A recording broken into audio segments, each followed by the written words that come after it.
Syederalun ribuan umat muslim di kota Subulu Salam melaksanakan sholat Idul Adha 1444 Hijriah pada Rabu 28 Juni 2023 di halaman Masjid Taqwa Muhammadiyah.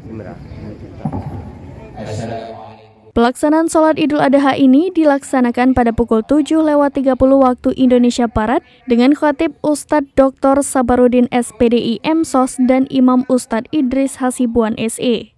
Pantauan serambinews.com, para jamaah mulai mendatangi lokasi Masjid Taqwa sejak pukul 6 waktu Indonesia Barat. Lantunan takbir berkumandang seiring fajar menyingsing terdengar dari para jamaah Masjid Taqwa Subulu Salam. Sementara sejumlah personil kepolisian tampak turun mengatur lalu lintas dan memberikan kenyamanan bagi para jamaah. Suasana sholat Idul Adha 1444 Hijriah sangat ramai dengan ribuan jamaah sehingga sebagian harus masuk ke dalam masjid karena lokasi di halaman tersebut telah padat. Prosesi salat jamaah Idul Adha di Komplek Masjid Taqwa berlangsung khidmat sehingga semua rukun dan tahapan selesai. Orang yang paling mulia di antara kamu adalah orang yang meningkat rasa takwanya kepada Allah. Lantas dengan ketakwaan yang kita peroleh itulah yang mendorong kita untuk lepas dari segala problem yang kita hadapi dan memudahkan kita mendapatkan rezeki dari arah yang tidak kita duga.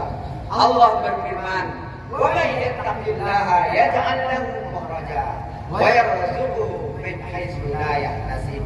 Siapa yang bertakwa kepada Allah, maka Allah akan mudahkan dia untuk keluar dari problem dalam kehidupannya.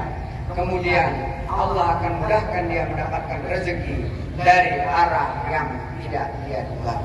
Allahu Akbar, Allahu Akbar, walillahil hamd. Sidang jamaah Idul Adha yang dirahmati Allah. Ayat yang khatib baca pada awal khutbah tadi adalah menjadi dasar untuk materi khutbah kita pada pagi yang dirahmati ini, yaitu inna a'tainakal kautsar fashalli li rabbika wanhar. Inna kami, kata Allah, telah memberikan kepadamu nikmat yang banyak. Luar biasa nikmat yang Allah berikan kepada kita. A'ta dalam bahasa Arab artinya memberikan sedikit yang dari yang dimiliki. Dari Subulu Salam, Khalidin, serambinews.com.